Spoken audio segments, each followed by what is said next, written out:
നമ്മൾ കഴിഞ്ഞ ക്ലാസ്സിൽ ഇന്നലെ എല്ലാവരും മിനിഞ്ഞാന്ന് പറഞ്ഞ് നിർത്തിയപ്പോഴേ ഈ ബേസിക്സ് ഒക്കെ പറഞ്ഞു കഴിഞ്ഞായിരുന്നു. പക്ഷേ ഉം, അത് ഞാൻ ഓരോ കാര്യം ചോദിച്ചപ്പോൾ അത് പറയാനുള്ള ഒരു വ്യക്തത എല്ലാവർക്കും കിട്ടിയിട്ടില്ല. അങ്ങനെ ചേച്ചി പറഞ്ഞപ്പോഴും ഇങ്ങനെ പറഞ്ഞു. ഞാൻ ജീവാത്മാവിന്റെ ഘടന എന്തുവാന്നൊക്കെ ചോദിച്ചപ്പോഴേ ഈ ഘടനയെന്ന് ഞാൻ പറഞ്ഞിട്ടില്ലായിരുന്നു. സത്യം അന്നേരം നമ്മൾ ഈ ഒരു പൊതുവെ നമുക്കൊരു സ്കെച്ച് പോലെ പറയാം, ഒരു ഔട്ട്ലൈൻ പോലെ നമുക്ക്. എന്നിട്ട് നമുക്ക് ഇപ്പൊ നമ്മൾ എന്തെങ്കിലും ചോദിക്കുമ്പോൾ നമുക്ക് പെട്ടെന്ന് എന്താണെന്നറിയാം, നമുക്ക് ഒന്നും പറയാനൊക്കാത്ത ഒരു അവസ്ഥ ഉണ്ടാവരുത്. നമ്മളെന്ന് പറയുമ്പോൾ ഈ ആത്മീയത എന്ന് പറയുന്നത് ഭൗതികതയും ആത്മീയത രണ്ടും രണ്ട്. നമുക്കില്ലേ, ഭൗതികതയുണ്ട് ആത്മീയതയുണ്ട്. ഇത് രണ്ടും കൂടെ ഒരുമിച്ച് പോകണം. പക്ഷെ നമ്മളിപ്പോൾ ആത്മീയതയായിട്ട് നമുക്കൊരു ബന്ധവുമില്ല. നമ്മൾ കുറേ ഈശ്വരൻ്റെ ഈ ഭക്തി, ഈശ്വരനോട് ഭക്തി കാണിക്കുന്നുണ്ട്, അമ്പലത്തിൽ പോകുന്നുണ്ട്, ഈ ഗീത വായിക്കുന്നുണ്ട്, ഇങ്ങനെയൊക്കെ ഇതൊക്കെ ചെയ്യുന്നുണ്ട്. പക്ഷെ അതൊന്നും ആത്മീയതയല്ല. ആത്മീയത എന്ന് വെച്ചാൽ, ഭൗതികത എന്ന് പറഞ്ഞാൽ എന്താ, ആദ്യമേ നമുക്ക് അത് മനസ്സിലാക്കാം. ഭൗതികത എന്ന് വെച്ചാൽ ഞാനിങ്ങനെ വെളിയിലോട്ട്, ഞാനിങ്ങനെ ഉള്ളിൽ, ഇത് ഓരോ വെളി നടക്കുന്നതും ഞാനുമായിട്ട് ബന്ധപ്പെട്ട് എൻ്റെ ശരീരവും ഞാനുമായിട്ട് കാര്യങ്ങൾ ബന്ധപ്പെട്ട എല്ലാവരുടെയും വസ്തുക്കളുടെ ഇതൊക്കെ ഇതുമായിട്ടുള്ള കാര്യങ്ങളെക്കുറിച്ചുള്ള അറിവാണ് എനിക്ക്, അനുഭവങ്ങളും അറിവും. ഇത് ഭൗതികതയാണ്. നമ്മൾ വെളിയിലോട്ട് നോക്കുന്നത്, വെളിയിലോട്ട് നമ്മൾ വെളിയിലോട്ട്, ഇത് ഭൗതികത. ആത്മീയത എന്ന് പറഞ്ഞാൽ ഇത് ശരീരമായിട്ട് ബന്ധപ്പെട്ടതാണ് ഭൗതികത, മനസ്സുമായിട്ട് ബന്ധപ്പെട്ടതാണ്.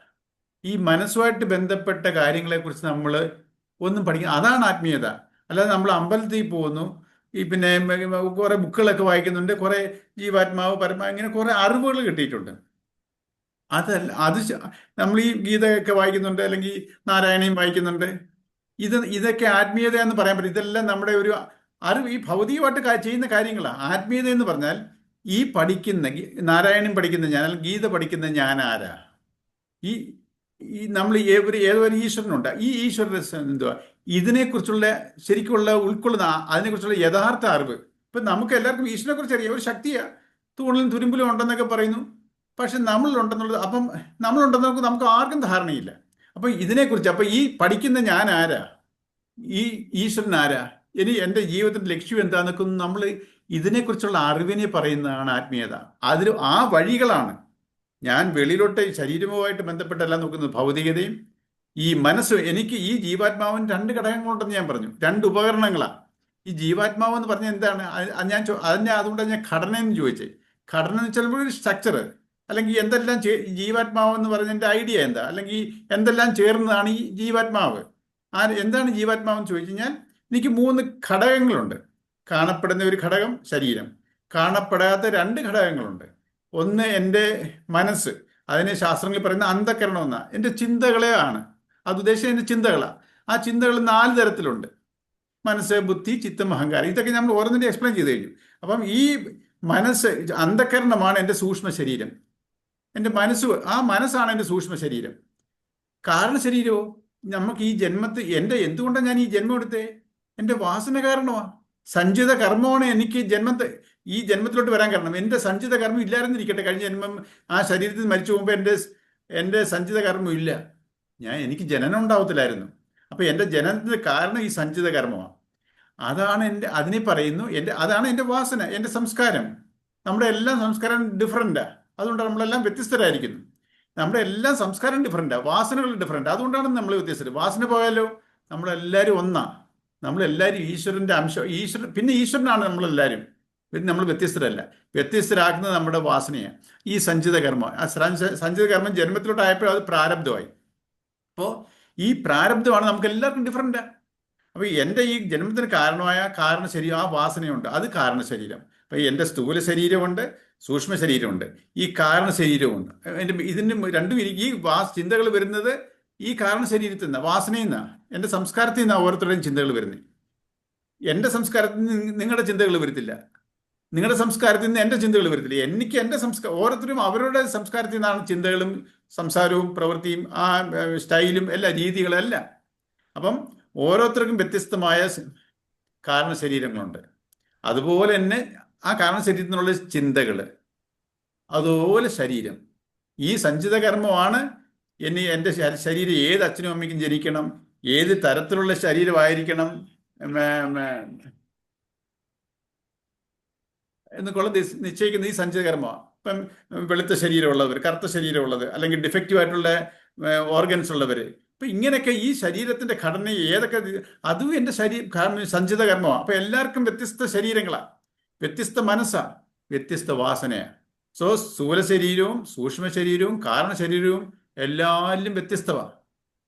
പക്ഷേ ഈ മൂന്ന് ഘടകങ്ങളും ഞാൻ എന്നുള്ള വ്യക്തിയായിട്ട് വരണമെന്നുണ്ടെങ്കിലോ ഇത് മൂന്നിലോട്ടും ആദ്യം ഈ കാരണ ശരീരത്തിലോട്ട് എന്നുവെച്ചാൽ ഈ ഇതിലോട്ട് എൻ്റെ ഈശ്വരൻ കണക്ട് ആവും. ഈശ്വരൻ എന്ന് പറഞ്ഞ ഒരു എൻ്റെ ചിന്തകളെ ഈ ഈശ്വരൻ എന്ന് പറഞ്ഞ ബോധമാണ്, ശുദ്ധബോധം. അതിനെയാണ് അത് നമ്മൾ ഓരോന്ന് കണ്ട് പ്രജ്ഞാനം ബ്രഹ്മ. ഈ ബ്രഹ്മം വെച്ചാൽ ശുദ്ധബോധമാണ്. ആ ബോധം, ഈ ബോധത്തിന്റെ ഒരു അംശം എൻ്റെ വാസനയെ തട്ടുമ്പോഴാണ് ഞാൻ എന്നുള്ള വ്യക്തി ഫോം ആവുന്നത്, ജീവാത്മാവ്. അപ്പം ജീവാത്മാവ് ഈ മൂന്ന് ഇതിന്റെ ഒരു ഘടന അല്ലെങ്കിൽ സ്ട്രക്ചർ അല്ലെങ്കിൽ ഈ ജീവാത്മാവിന്റെ എന്തൊക്കെ ചേർന്നതാണ് ഈ ജീവാത്മാവ്. ഇത് മൂന്നും കൂടെ ചേർന്നതാ. ഇത് മൂന്നും ചേർന്നാൽ ജീവാത്മാവ് ആകത്തില്ല. ഇതിലോട്ട് ഈശ്വരന്റെ കണക്ഷൻ ഉണ്ടാവണം. ഈ ബോധ ചൈതന്യം, ബോധ ഊർജം ഇതുമായിട്ട് കണക്റ്റ് ആവുമ്പോഴാണ് ഇത് പ്രകടമാവുന്നത്. ഇപ്പൊ ബൾബിലോട്ട് ഇലക്ട്രിസിറ്റി നമ്മൾ സ്വിച്ച് ഇടുമ്പോൾ ആ ഫിലമെന്റിലോട്ട് പോകുമ്പോഴാണ് പ്രകാശം വരുന്നത്. സ്വിച്ച് ഇട്ടില്ലെങ്കിലോ ആ ബൾബിനകത്തോട്ട് പ്രകാശം, ഈ വൈദ്യുതി പോകുന്നില്ല. വൈദ്യുതി പോയാലേ അത് പ്രവർത്തിക്കത്തുള്ളൂ, പ്രകാശം വരത്തുള്ളൂ. അല്ലെങ്കിൽ ഏതെങ്കിലും ഒരു മിഷൻ്റെ അവിടെ ഇരിപ്പുണ്ട്, എല്ലാം ഉണ്ട് എന്ന് പറയുന്ന പോലാണ് മിഷൻ്റെ. അതിൽ കാറ് ഏതെടുത്തുള്ളൂ, ഓരോന്നിൻ്റെ അതിൻ്റെ എല്ലാം ഉണ്ട്, ഭൗതികമായിട്ടുള്ള എല്ലാ പാർട്സും ഉണ്ട്. അത് കാർ വർക്കാവണമെങ്കിൽ ഒരു ഡീസലോ അല്ലെങ്കിൽ പെട്രോളോ ഒഴിച്ച് അയാളെ സ്റ്റാർട്ട് ആവത്തുള്ളൂ. എല്ലാം ഉണ്ട് അതിനകത്തിൽ എന്ന് പറയുന്നത് നമ്മുടെ സോഴ്സ് ഓഫ് എനർജി. കാറിന് പെട്രോള്, ഫാനാകുമ്പോൾ ഇലക്ട്രിസിറ്റി, ലൈറ്റിനാകുമ്പോൾ അതിനും ഇലക്ട്രിസിറ്റി. അതൊക്കെ സൂര്യന്റെ ഊർജങ്ങളാണ്, കോസ്മിക് എനർജിയാണ്. എൻ്റെ മനസ്സ് കോസ്മിക് എനർജിയിൽ പ്രവർത്തിക്കത്തില്ല. ഈ സൂര്യന്റെ ചൂടിൽ എൻ്റെ മനസ്സ് പ്രവർത്തിക്കുമോ? എന്നിലൊരു ബോധ ഊർജമുണ്ട്, ബോധശക്തി, ബോധചിന്ത എന്നാ പറയുന്നത്. ചിന്ത ബോധമുള്ളതാ. എനിക്ക് ബോധം കെട്ടി വേണമെന്ന് പറഞ്ഞാൽ എന്തുവാ? എൻ്റെ ആ ബോധചിന്തകൾ പോയി. ബോധചിന്തകൾ പോകുന്നതിനെയാണ് ബോധം കെടുക എന്ന് നമ്മൾ പറയുന്നത്. ആ ബോധചിന്തകൾ പോയപ്പോൾ ശരീരം വീഴും. അപ്പം ഈ സൂര്യന്റെ ഊർജത്തിൽ ശരീരം ഒന്നും പ്രവർത്തിക്കത്തില്ല. അപ്പോൾ ഈ ബോധ ഊർജമാണ് എന്നെ നിലനിർത്തിക്കൊണ്ടിരിക്കുന്നത്. ഈ അതിനെയാണ് നമ്മൾ ഈശ്വരൻ അല്ലെങ്കിൽ ബ്രഹ്മം അല്ലെങ്കിൽ പരമാത്മാവെന്ന് പറയുന്നത്. അപ്പോൾ ഈ ജീവാത്മാവിന്റെ ഘടന എന്ന് പറയുന്നത് ഇത് മൂന്നുമാണ്. പക്ഷെ ജീവാത്മാവായിട്ട് പ്രകടമാവുന്ന എപ്പോഴാ? ഈ കണക്ഷൻ ഉണ്ടാകുമ്പോഴാണ്. ഈ പരമാത്മ ചൈതന്യം ഈ എൻ്റെ വാസനയിലോട്ട് പ്രതിഫലിക്കുമ്പോൾ ഈ വാസനയിലുള്ള അനുഭവങ്ങൾ ഈ ജീവാത്മാവ് അനുഭവിക്കണം. എങ്ങനെ അനുഭവിക്കും? എൻ്റെ മനസ്സും ശരീരവും കൊണ്ടാണ് ഞാൻ ഈ കർമ്മങ്ങളെ ചെയ്ത് സുഖമായാലും ദുഃഖമായാലും അനുഭവിക്കുന്നത്. നമ്മൾ ഓരോ കർമ്മം ചെയ്യുന്നു, ആ കർമ്മത്തിൽ കൂടെ ചിലപ്പോൾ സുഖം വരും, ചിലപ്പോൾ ദുഃഖം വരും. അപ്പൊ ഈ ജീവാത്മാവ് കൊണ്ടുവന്നിരിക്കുന്ന വാസന പറഞ്ഞാൽ എന്തുവാ? എൻ്റെ കർമ്മഫലം. ഞാൻ എന്തെല്ലാം നല്ലത് ചെയ്തു കൂട്ടിയെങ്കിൽ എനിക്ക് നല്ല അനുഭവങ്ങളും, ചീത്തത് ചെയ്തു കൂട്ടിയെങ്കിൽ ചീത്ത അനുഭവങ്ങളും എനിക്ക് ഈ ജന്മത്തിൽ കിട്ടണം. അതാണ് എൻ്റെ പ്രാരബ്ധം. അപ്പൊ ഇത് അനുഭവിക്കണം എന്നുണ്ടെങ്കിലോ ഈ കണക്ഷൻ ഉണ്ടാവണം.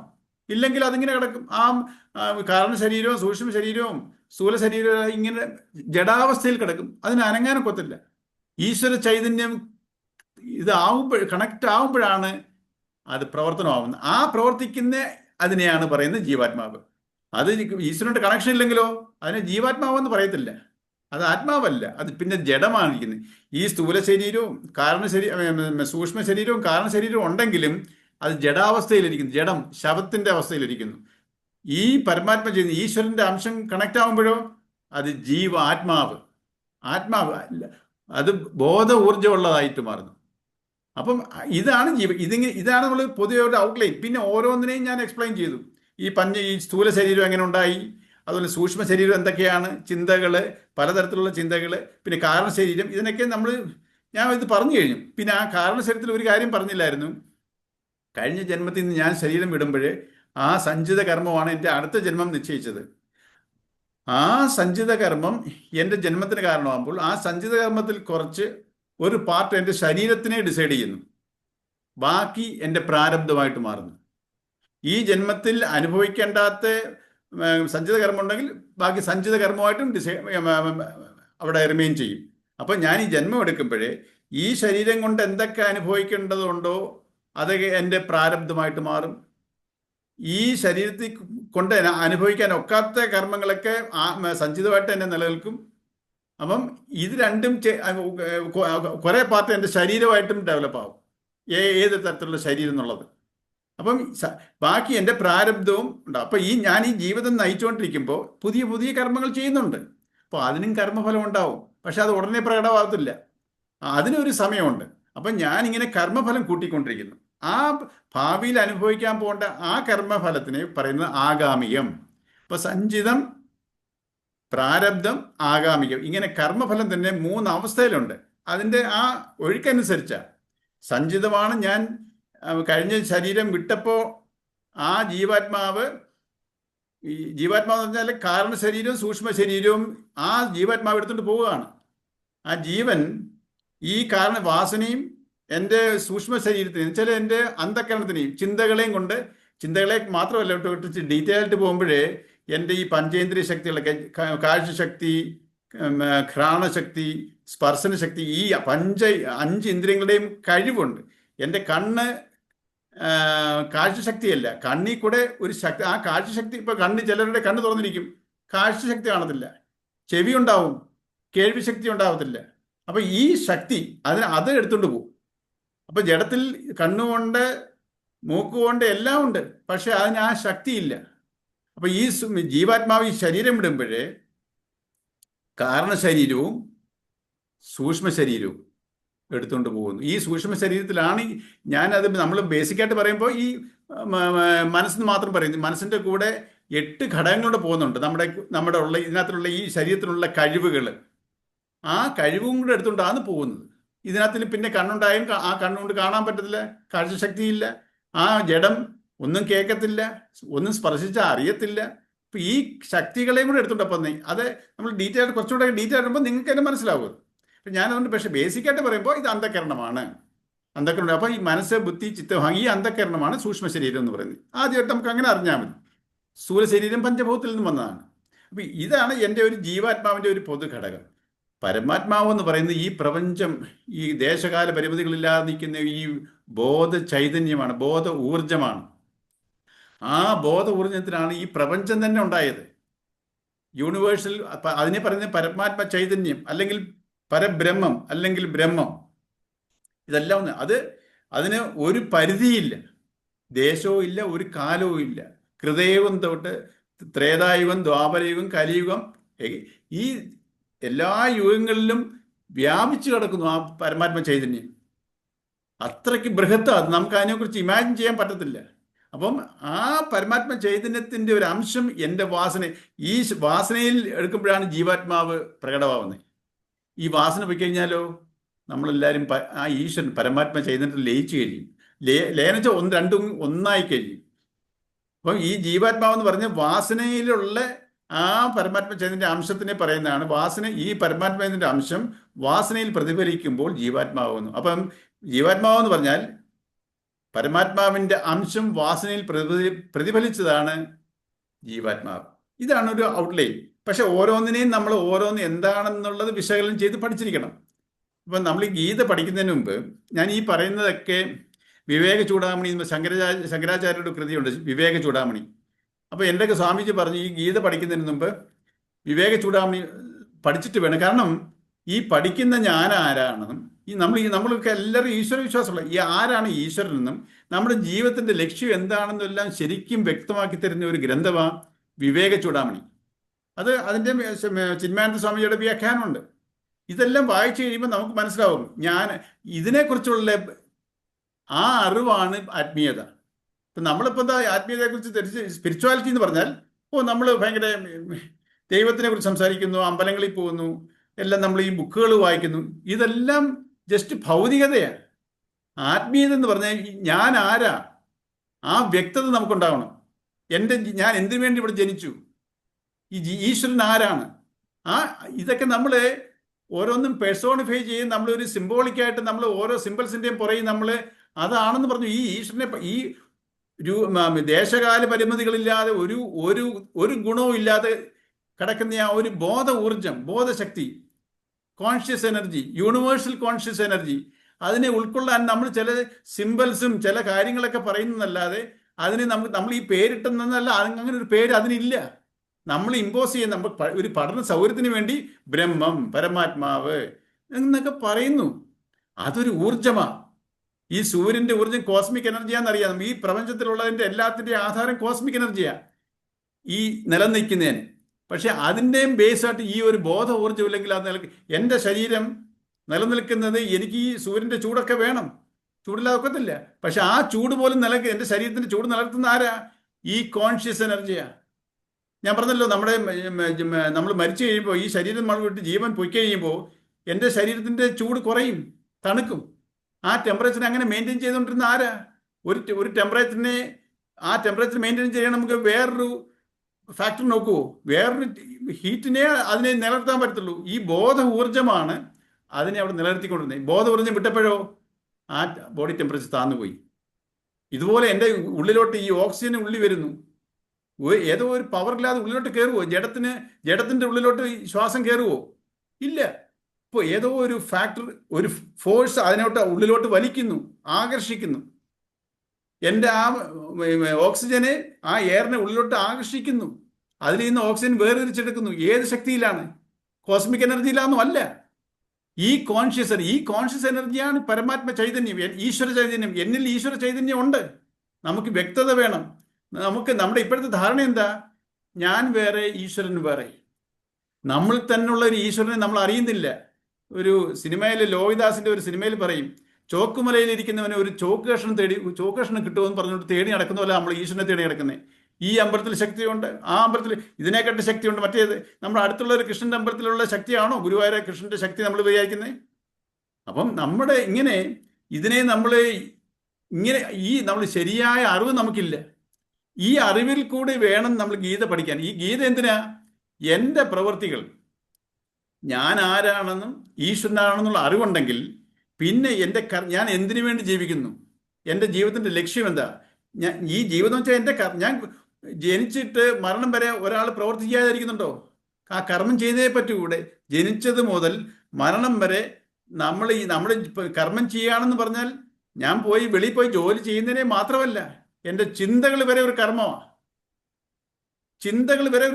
ഏതും കർമ്മമാണ് ഇവിടെ. ജനിച്ചു കഴിഞ്ഞാൽ നമ്മൾ ഒന്നും ചുമ്മാതിരിക്കുവാണെങ്കിൽ തന്നെ നമ്മുടെ ഉള്ളിൽ എന്തെല്ലാം കർമ്മങ്ങൾ നടക്കുന്നു.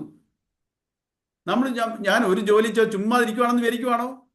നമ്മളുടെ ഉള്ളിൽ എന്തെല്ലാം കർമ്മങ്ങൾ നടന്നിട്ടാണ് ഞാൻ ഇങ്ങനെ ഇരിക്കുന്നത്. ഞാൻ ഇന്ന് ഗീത, ഒരു കൊച്ചു കുട്ടിയുണ്ട് ഇവിടെ, കൊച്ചു കുട്ടികളും ഉണ്ട് ഗീത ക്ലാസ്സിൽ. ഞാൻ ചോദിച്ചു, കുറച്ച് ദിവസം വരാതിരുന്നു. അതിൻ്റെ പേര് ദത്താത്രേയൻ. ദത്താത്രേയൻ, എന്താ ദത്താത്രേയ ഇത്ര നാൾ വരാൻ? ഞാൻ കുറച്ച് നാള് അല്ല വരാന്നല്ല, വരാത്ത സമയമെല്ലാം വീട്ടിൽ നിന്ന് ഈ ചെറിയ കരാഗരെ വസതേ ലക്ഷ്മി എന്നൊക്കെ കൊച്ചു കുട്ടികൾക്കുള്ള ശ്ലോകങ്ങളുണ്ട്, രാവിലെ എഴുന്നേറ്റ് കാറ്റുള്ളൂ. ഇതൊക്കെ ചൊല്ലുമായിരുന്നോ? ഇല്ല. എന്താ ചൊല്ലാഞ്ഞ്? ചൊല്ലി പഠിക്കാൻ സമയം കിട്ടിയില്ല. എന്തോ ചെയ്യുമായിരുന്നു? സമയം കിട്ടാത്തതിന്റെ കാരണം എന്താ? സമയം കിട്ടിയില്ലെന്ന്. എന്തായിരുന്നു കാരണം? ചുമ്മാതിരിക്കുമായിരുന്നു.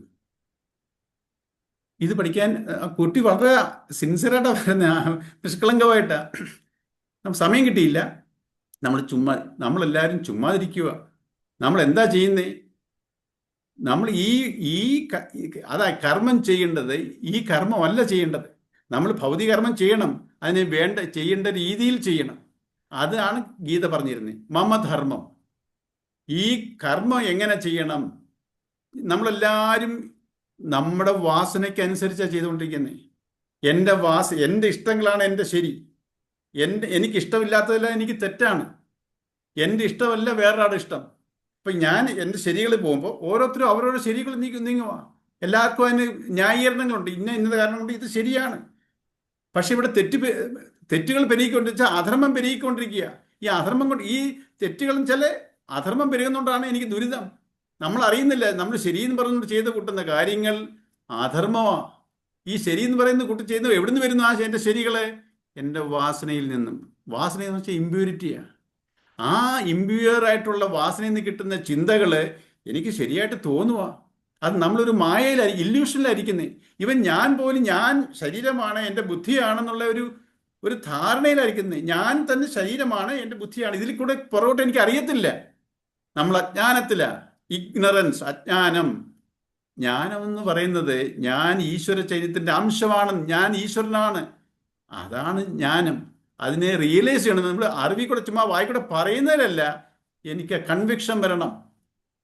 ആ അറിവിനെ ജ്ഞാനമെന്നും അതെൻ്റെ അനുഭവമാകുമ്പോൾ അതിനെ വിജ്ഞാനമെന്നും പറയും.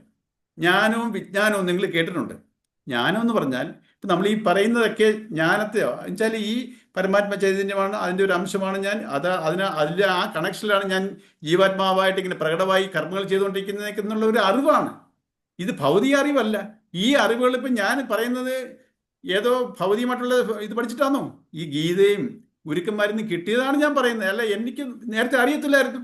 ഈ ഇടയ്ക്ക് അറിഞ്ഞ, ഈ ലേറ്റായിട്ട് അറിഞ്ഞ ഒരു 10 വർഷം മുമ്പ് പറഞ്ഞ കാര്യങ്ങളാ. എനിക്ക് കൺവിക്ഷൻ വരുന്നു. ഈ ഗീതയിൽ പറഞ്ഞിരിക്കുന്നതുകൊണ്ടാണ് ശരിയെന്നല്ല ഞാൻ വിശ്വസിക്കുന്നത്. കൃഷ്ണൻ തന്നെ അർജുനോട് പറയുന്നുണ്ട്, അർജുന, നിനക്കിത് നീ ആലോചിച്ച് ഇത് ശരിയെന്ന് നീ ഇതിനെ വിമർശിക്കണം. നീ നമ്മളതിനെ കുറിച്ച് നിനക്കൂടെ ബോധ്യപ്പെട്ടാൽ നീ ചെയ്യേ. അല്ലാതെ ഇങ്ങനെ അങ്ങ് ചെയ്യാനൊരു ഡയറക്ഷൻ അല്ല അർജുനോട് കൊടുക്കുന്നത്. നീ ചിന്തിച്ച് നോക്ക്, നിനക്ക് ശരിയെന്ന് തോന്നുന്നെങ്കിൽ നീ ചെയ്യുക, അല്ലാതെ ഞാൻ പറയുന്നുണ്ട് നീ ചെയ്യണ്ട. എന്നുവെച്ചാൽ നമ്മൾ ഗീതയെ പറയുന്നതുകൊണ്ടല്ല. ഗീത ഞാൻ വിശ്വസിച്ചേ പറ്റൂ, ഗീതയെ പറയുന്നത് തെറ്റായിരിക്കത്തില്ല, ആ ധാരണയിലല്ല പോകേണ്ടത്. ഇതിനെക്കുറിച്ച് മനനം ചെയ്ത് നോക്കുമ്പോൾ, ചിന്തിച്ച് നോക്കുമ്പോൾ എനിക്കും ആ കൺവിക്ഷൻ വരണം. കൺവിക്ഷൻ വരാതെ ഞാൻ കുറേ ഗീതകൾ കാണാൻ പഠിച്ചു, അല്ലെങ്കിൽ അർത്ഥം പറഞ്ഞു, സംസ്കൃത ശ്ലോകം ചൊല്ലി അതിൻ്റെ ഇത് പറഞ്ഞിട്ട് ഒരു കാര്യവുമില്ല. അതെൻ്റെ സ്വഭാവമായി മാറണം. എനിക്ക് കൺവിക്ഷൻ വരണമെന്ന് വെച്ചാൽ എന്താ, നമുക്ക് ട്രാൻസ്ഫോം ചെയ്യണമെൻ. ഈ പ്രിൻസിപ്പിൾ എൻ്റെ പ്രവൃത്തിയിൽ വരണം. സംസാരത്തിൽ കൂടെ മാത്രം പറഞ്ഞാൽ പോരാ ഈ പ്രിൻസിപ്പിൾ. അതെൻ്റെ കൺവിക്ഷനായി എൻ്റെ സ്വഭാവമായി മാറുമ്പോൾ എനിക്ക് അത് അനുഭവപ്പെട്ടു തുടങ്ങും. ഈ ഈശ്വര ചൈതന്യത്തിൻ്റെ മഹാത്മ്യം എനിക്ക് അനുഭവപ്പെട്ടു തുടങ്ങും. ഇതിൽ പറഞ്ഞേക്കുന്നത് അതാ പറഞ്ഞ, ഈ എൻ്റെ ധർമ്മം, ഈ കർമ്മത്തിൽ കൂടെ വേണം നമ്മളിത് അനുഭവിക്കാൻ. എങ്ങനെ കർമ്മം ചെയ്യണം?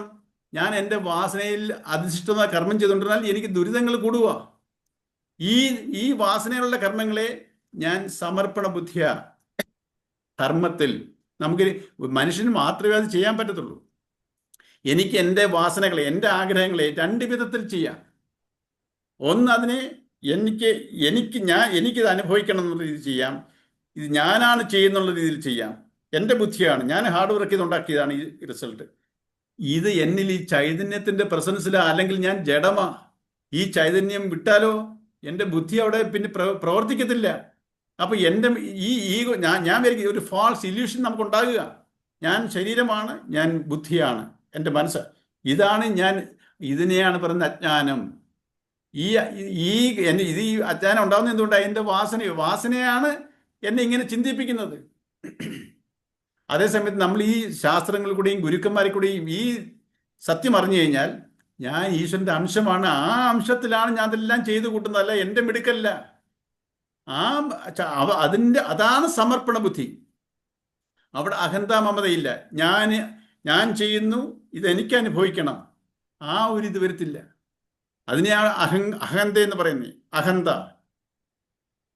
അത് ഈഗോ. നമ്മൾ ഇംഗ്ലീഷ് പറയുമ്പോൾ അത് ഈഗോ.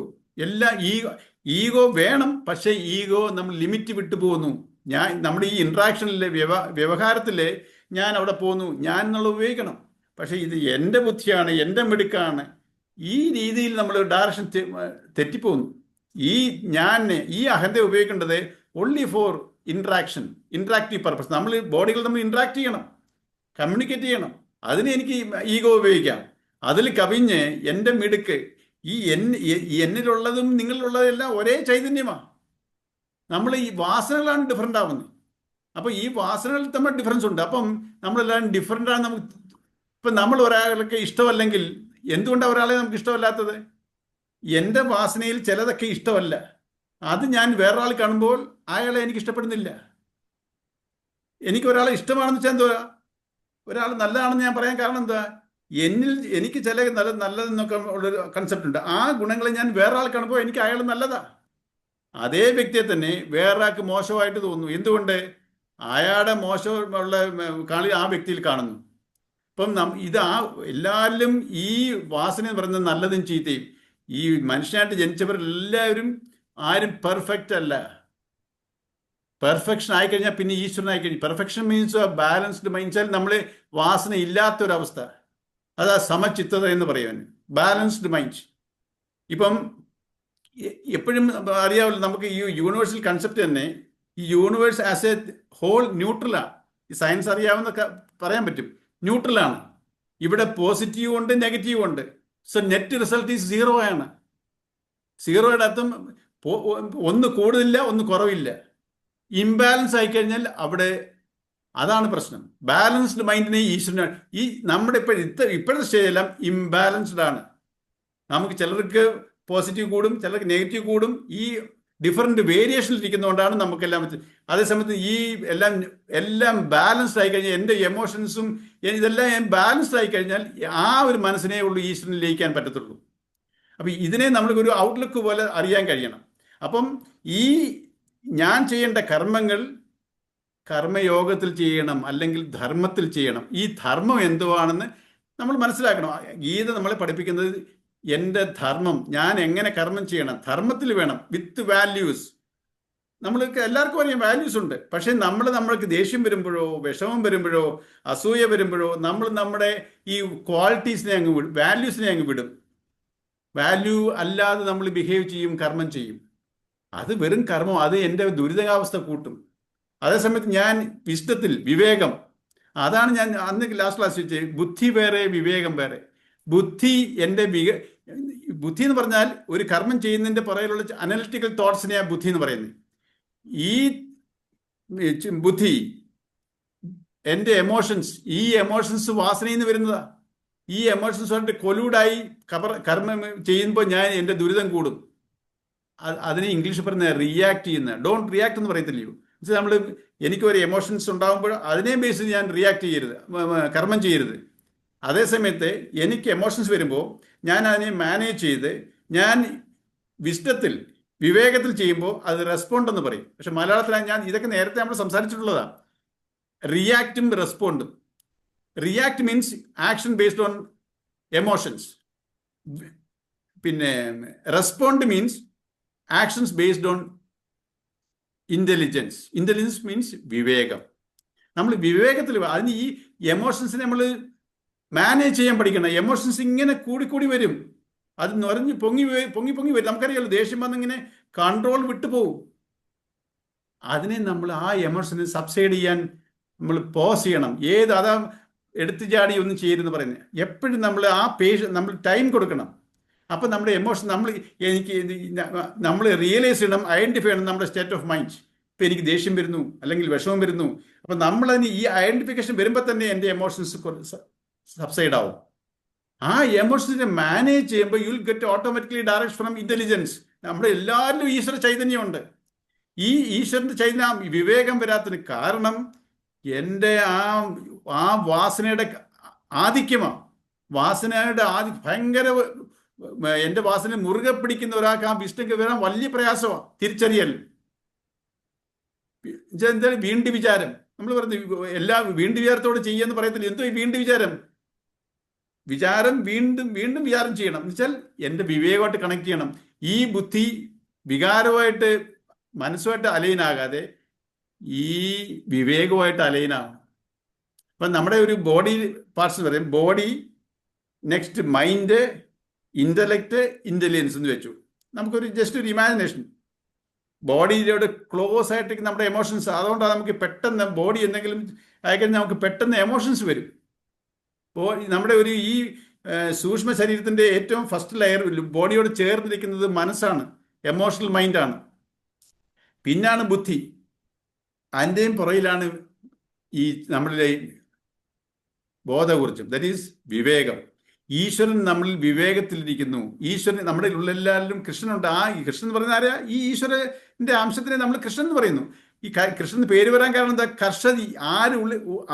ആകർഷിക്കുന്നവൻ കൃഷ്ണൻ, തന്നിലേക്ക് ആകർഷിക്കുന്നവൻ കൃഷ്ണൻ. കർഷതി ഇത് കൃഷ്ണൻ എന്നാ ഈ സംസ്കൃത വേർഡിന്റെ അർത്ഥം. കാരണം ഉള്ളിലിരുന്നുകൊണ്ട് ഓക്സിജനെ ഉള്ളിലോട്ട് വലിക്കുന്നു, ഉള്ളിലോട്ട് ആകർഷിക്കുന്നു.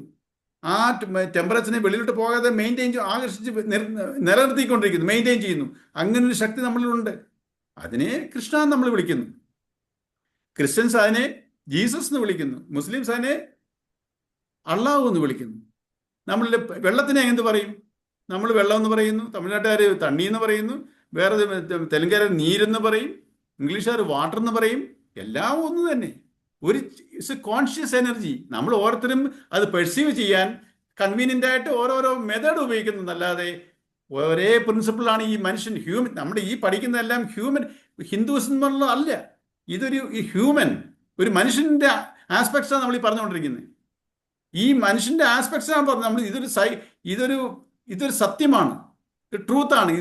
ഇതിന് ഒരു ഇന്നാരെന്നില്ല, എല്ലാവരും ഇത് തന്നെ, ഏത് ദേശക്കാരിലും ഇത് തന്നെ, ഇതിൽ വിശ്വസിച്ച ഇതാണ് അൾട്ടിമേറ്റ് ട്രൂത്ത്. അതിനെയാണ് ഈ അൾട്ടിമേറ്റ് മാറ്റമില്ലാത്തത്. അതന്നെയാണ് ഈശ്വരൻ എന്ന് പറയുന്നത്, ഗോഡ് എന്ന് പറയുന്നത്. ബാക്കിയെല്ലാം ഇവിടെ മാറ്റമുള്ളതാവും, എക്സെപ്റ്റ് ആ ഒരു പവർ, കോൺഷ്യസ് പവർ അല്ലാതെ ബാക്കിയെല്ലാം ഇവിടെ മാറിക്കൊണ്ടേയിരിക്കുന്നു. ബാക്കി അതുകൊണ്ട് അതെല്ലാം മിഥ്യ എന്ന് പറയുന്നത്. മിഥ്യ എന്ന് പറഞ്ഞാൽ വാക്വം എന്നല്ല, ഇല്ലാത്തതെന്നുള്ളതല്ല, മാറ്റമുള്ളതിനെയാണ് മിഥ്യ എന്ന് പറയുന്നത്. അതുകൊണ്ടാണ് ജഗത് മിഥ്യ, ബ്രഹ്മസത്യം ജഗത് മിഥ്യ. ബ്രഹ്മം മാത്രം സത്യം, അത് മാത്രം ചേഞ്ച് ഇല്ല. ജഗത്ത്, ഈ പ്രപഞ്ചം കാണുന്നതെല്ലാം മിഥ്യയാണ്. മിഥ്യ എന്ന് വെച്ചാൽ മാറ്റമുള്ളതാണ്, എവറി സെക്കൻഡ് മാറിക്കൊണ്ടിരിക്കുക, എവറിഥിങ് ചേഞ്ച് ആയിക്കൊണ്ടിരിക്കുകയാണ്. സോ മാറ്റമില്ലാത്ത ഒരു നദി ഒഴുകണമെന്നുണ്ടെങ്കിൽ എങ്ങനെയാ, അതിൻ്റെ അടിത്തട്ട് അത് അനങ്ങുമോ? ഒരു സ്ഥിരമായിട്ടുള്ളൊരു അടിത്തട്ടിലെ നദിക്ക് ഒഴുകാൻ പറ്റത്തുള്ളൂ. ഒരു ഫിലിം കാണുന്നത് എങ്ങനെയാ, സിനിമ കാണുന്നത് എങ്ങനെയാ, ആ സ്ക്രീൻ മൂവ് ചെയ്യുമോ? ആ സ്ക്രീനോട് നമ്മുടെ അതിൻ്റെ ഷാഡോസ് എല്ലാം മൂവ് ചെയ്തുകൊണ്ടിരിക്കുന്നു, പക്ഷെ അതിന് ഒരു അനക്കവും ഇല്ല എന്ന് പറഞ്ഞ് ഒരു മാറ്റവും ഇല്ലാതെ നിൽക്കുന്നു ആ സ്ക്രീൻ. പേമാരി വന്നാലും തീപിടുത്തം വന്നാലും നമ്മൾ ആ സ്ക്രീൻ ആ സ്ക്രീൻ ഒന്നും സംഭവിക്കുന്നില്ല. നമ്മൾ ആ സ്ക്രീനിൽ കൂടെ എന്തെല്ലാം കാണുന്നു, തീപിടുത്തം കാണുന്നു, മഴ കാണുന്നു, അല്ലെങ്കിൽ ഇടിമിന്നൽ കാണുന്നു. ആ സ്ക്രീനിൽ വല്ലതും അഫക്റ്റ് ആവുന്നുണ്ടോ എന്ന് പറയുന്ന പോലെയാണ് നമ്മുടെ ഈ ഒരു കോൺഷ്യസ് പവർ. ആ കോൺഷ്യസ് പവറിന് ഒന്നും ആവുന്നില്ല. അപ്പം ഇതാണ് അത് മാത്രമേ. അപ്പം അതിലാണ് നമ്മളെല്ലാം നിലനിൽക്കുന്നത്. അല്ലാതെ എൻ്റെ ബുദ്ധിയാണ്, എൻ്റെ മിടുക്കാണ്, എൻ്റെ ഹാർഡ് വർക്ക് കൊണ്ടാണ് ഇതെല്ലാം നടന്നിരിക്കുന്നുള്ളൊരു മിഥ്യയായിട്ടുള്ള വെച്ചാൽ ഒരു ഫൂളിഷ് തോട്ടാണ് നമ്മളെ ഇതിങ്ങനെ. ഇതാണ് ട്രൂത്ത്. എന്നിലൊരു ഈശ്വരൻ ഉണ്ടെന്നുള്ളത് ആർക്കും നമുക്ക് അറിയത്തില്ല. ഈശ്വരൻ എന്നുള്ളത് ഏതോ വെളിയിരിക്കുന്ന ഒരു ശക്തി. നമ്മൾ പറയും തൂണിലും തുരുമ്പിലും ഉണ്ടെന്ന് പറയുമെങ്കിലും നമ്മളിലുണ്ടെന്ന് നമുക്ക് ഒരു വിചാരവും ഇല്ല. നമ്മൾ ഈശ്വരന്റെ അംശമാണെന്ന് ആർക്കെങ്കിലും നമുക്ക് തോന്നുമോ? പക്ഷേ ഇതൊരു ചിന്തിച്ചു നോക്കിയാൽ ഇതല്ലയോ പരമാർത്ഥം. അപ്പൊ ഈ സത്യങ്ങളിൽ ഉറച്ചു നിൽക്കുക, ഈ റിയലൈസേഷൻ വരിക, കൺവിക്ഷൻ വരിക. ആരും പറഞ്ഞിട്ടല്ല, അവരവർ ചിന്തിച്ച് മനസ്സിലാക്കുക. അതിലാണ് ഇതിന്റെ ഏറ്റവും വലിയ ഇതിരിക്കുന്നത്. അല്ലാതെ ഗീത പഠിച്ച് ബുക്കുകളിൽ എനിക്കിവിടെ ചിന്തിച്ച് എനിക്കിവിടെ കൺവിക്ഷൻ വരാത്തടത്തോളം കാലം ഇത് വെറും ഒരു ടെക്സ്റ്റ് ബുക്ക് മാത്രം. കാരണം നമ്മൾ എന്തെല്ലാം ബുക്കുകൾ വായിക്കുന്നു അതുപോലെയുള്ളൂ ഇത്. പക്ഷേ എനിക്ക് കൺവിക്ഷൻ വരാത്തടത്തോളം കാലം അറിവിന്റെ തലത്തിൽ മാത്രം ഇരുന്ന ഇതുകൊണ്ട് ഒരു പ്രയോജനമില്ല. ബാക്കി എന്ത് പഠിച്ചാലും നമുക്കൊരു പ്രയോജനം ഉണ്ടാവും, പക്ഷെ ഇത് പഠിച്ചാൽ ഒരു പ്രയോജനം ഉണ്ടാവത്തില്ല. ഒരു നോവൽ വായിച്ചാൽ പോലും നമുക്കൊരു സുഖം കിട്ടും. എങ്ങനെ? ആ ഒരു സ്റ്റോറിയുടെ ബാക്ക്ഗ്രൗണ്ടൊക്കെ വായിച്ച് നമുക്കൊരു നല്ല നോവലായിരുന്നു, അല്ലെങ്കിൽ ശരിയായിട്ട് ഇത് പഠിച്ചാൽ നമുക്ക് എന്തോ ഇത് കിട്ടും? ഒന്നും കിട്ടത്തില്ല. വേറെ എന്തെങ്കിലും സബ്ജക്റ്റ് പഠിച്ചാലോ നമുക്ക് എന്തെങ്കിലും ഭൗതികമായിട്ടുള്ള നേട്ടങ്ങളും കിട്ടും.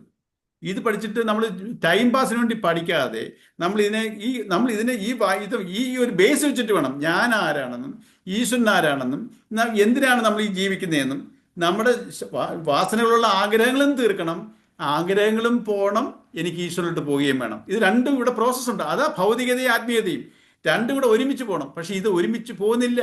നമ്മൾ ഭൗതികതയിൽ മാത്രം ഇരിക്കുക, മെറ്റീരിയൽ വേൾഡിൽ മാത്രം ഇരിക്കുക. എൻ്റെ മനസ്സിനും യാത്രയുണ്ട്, അതിനും പോകേണ്ടവരുണ്ട്. ശരീരം മാത്രം ചിതയിലോട്ട് പോകുന്നതുകൊണ്ട് അത് ദഹിച്ചു പോകുന്നു. പക്ഷെ മനസ്സ് ദഹിക്കത്തില്ല. മനസ്സിങ്ങനെ അലഞ്ഞു നടക്കും. നമുക്കറിയാമല്ലോ, സ്വപ്നത്തിൽ നമ്മുടെ മനസ്സ് എവിടെല്ലാം പോകുന്നു. സ്വപ്നത്തിലും ഉണ്ട് നമുക്ക് ദുരിതാവസ്ഥയും ദുഃഖവും സന്തോഷവും എല്ലാം വരും നമ്മുടെ സ്വപ്നത്തിൽ. ഈ ശരീരം ഇല്ലാതെ ഈ മനസ്സ് എന്തെല്ലാം അനുഭവങ്ങൾ അനുഭവിക്കുന്നു. അപ്പൊ ഇത് മനസ്സിന്റെ പ്രത്യേകതയാ. ഈ ശരീരം കൊണ്ട് മാത്രമല്ല നമുക്ക് അതുകൊണ്ട് ഈ ശരീരം വിട്ടാലും എൻ്റെ മനസ്സിങ്ങനെ പൊയ്ക്കൊണ്ടേയിരിക്കും. അതിന് ഒരു ലയനം വേണം. എവിടുന്ന് ഉത്ഭവിച്ചോ അത് അവിടെ ചെന്ന് ചേരണം. ഇത് എവിടുന്ന് വന്നു? പരമാത്മാവിന്റെ അംശമാണ്, ഈശ്വരന്റെ അംശമാണ്. ഈ ഈശ്വരന്റെ അംശത്തിൽ ഈശ്വരൻ തന്നെ പോയി ലയിക്കണം. പക്ഷെ നമ്മളതിന് വിടത്തില്ല. നമ്മുടെ വാസന നമ്മൾ കൂട്ടിക്കൊണ്ടിരിക്കുക. പക്ഷെ മനുഷ്യജന്മത്തിൽ കൂടെ മാത്രം ഇത് സാധിക്കാൻ പറ്റും. നമ്മൾക്ക് അതിന് കിട്ടിയെന്ന് വലിയൊരു ഈ വിവേക ചൂടാമണി വായിക്കുമ്പോൾ മനസ്സിലാവും ഈ ജന്മത്തിന്റെ മഹാത്മ്യം. നമ്മൾ അറിയുന്നില്ല. എന്തിനാ ഇങ്ങനെ ജനിച്ച ഇത്രയും കഷ്ടപ്പാട് നമ്മളിങ്ങനെ നമ്മുടെ ജന്മത്തിന് നമ്മൾ കേഴ്സ് ചെയ്യും. പലപ്പോഴും നമ്മൾ ഇങ്ങനെ ഒരു ജന്മം എനിക്ക് എന്തിനാ തന്നെ ഈശ്വരൻ, നമ്മൾ ഈശ്വരനെ കേഴ്സ് ചെയ്യും. ഈശ്വരൻ നിർഗുണമാണ്, അതിന് നല്ലതുമില്ല ചീത്തയില്ല. ഇപ്പൊ ഇലക്ട്രിസിറ്റി, നല്ല ഇലക്ട്രിസിറ്റിയും ചീത്ത ഇലക്ട്രിസിറ്റിയും ഉണ്ടോ? ഏതെങ്കിലും ഒരു ഇലക്ട്രിസിറ്റി അത് നല്ല ഇലക്ട്രിസിറ്റി കേട്ടോ, ഇത് മോശം ഇലക്ട്രിസിറ്റി അങ്ങനെ പറയാൻ പറ്റുമോ? അതിനെ യൂസ് ചെയ്യുന്നതിൻ്റെ ആ പവറിനെ പ്രോപ്പറായിട്ട് യൂസ് ചെയ്താൽ നല്ലത് വരും. അതിനെ മിസ്യൂസ് ചെയ്താൽ അതിനെ വേണ്ട പോലെ അതുമായിട്ട് ഇന്ററാക്ട് ചെയ്തില്ലെങ്കിൽ നമുക്ക് നാശം വരും. എന്ന് പറഞ്ഞ പോലെ ഉള്ള ഈശ്വരനും നിർഗുണമാണ്. നമ്മളതിനെ ആ ഈശ്വര ശക്തി എങ്ങനെ ഒരു ഗുണ്ടായും ഈശ്വര ശക്തിയിലാണ് പ്രവർത്തിക്കുന്നത്. നമ്മുടെ karmic effect, C every action there is an equal and opposite reaction പോലെ നമ്മൾ ചെയ്ത് കൂട്ടുന്നതിനെല്ലാം നമ്മൾ തന്നെ അനുഭവിക്കണം. അത് ഒരു ഈശ്വരനും തരുന്നതല്ല. കാർമിക് എഫക്റ്റ് ഇത് നമ്മൾ ജന്മങ്ങളിൽ കൂടെ ആർജിച്ചു വെച്ചതാണ്. അതുകൊണ്ട് നമുക്ക് വരുന്ന എല്ലാത്തിനെയും അക്സെപ്റ്റ് ചെയ്യാൻ പഠിക്കണം. എന്നിൽ നിന്ന് പോയതാണ്, ആ അനുഭവം വന്നോട്ടെ.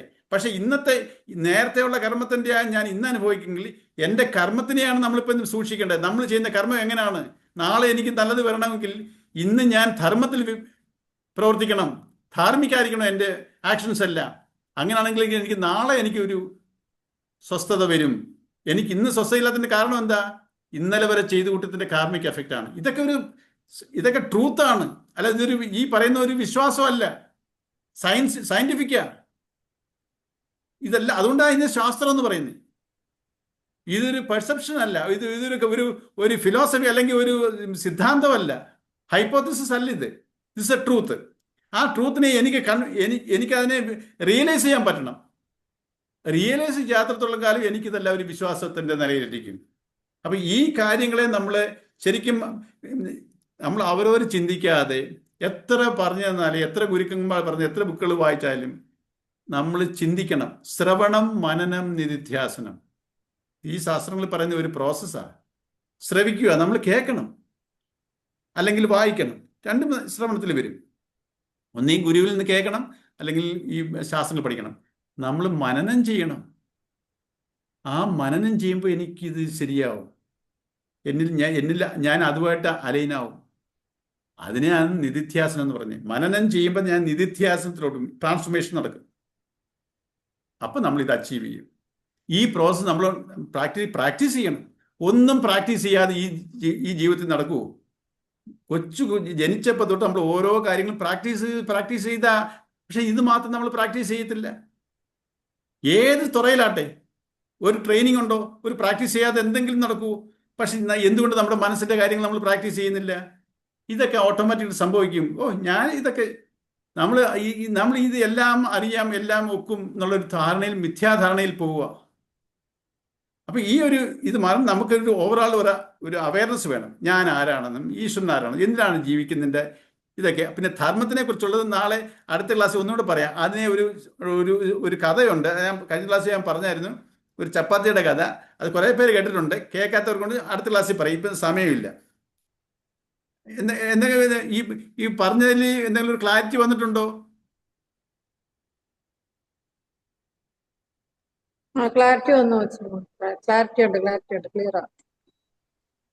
ചന്ദ്രലേഖയോ? കുഴപ്പമില്ല, എല്ലാം ദഹിച്ചെടുക്കാൻ സമയമെടുക്കും. ചിന്തിക്കണം. ലേഖ ചേച്ചിക്കോ?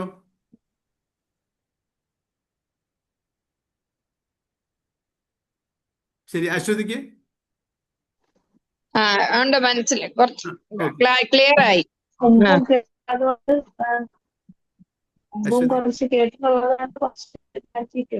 ഓക്കെ. അത് ഈ നേരത്തെ കേട്ടതൊക്കെ റെക്കോർഡ് ഒന്നുകൂടെ ഒക്കെ കേൾക്കുക, അതിനെക്കുറിച്ച് ശരിക്കും ചിന്തിക്കുക. ഈ PPD എന്ന് പറഞ്ഞ ആരാ? PPD PTA? ചോദിച്ചായിരുന്നല്ലോ. സോറി, ഓർമ്മ. നിനക്ക് മനസ്സിലാവുന്നുണ്ടല്ലോ? ലതക്കുഞ്ഞുമേ ശരി, ലതക്കുഞ്ഞുമ മാത്രമേ ഉള്ളൂ നല്ല ഒരു പ്രോപ്പറായിട്ട് ഇതിനെ ഫോളോ ചെയ്തുകൊണ്ടിരിക്കുന്നത്.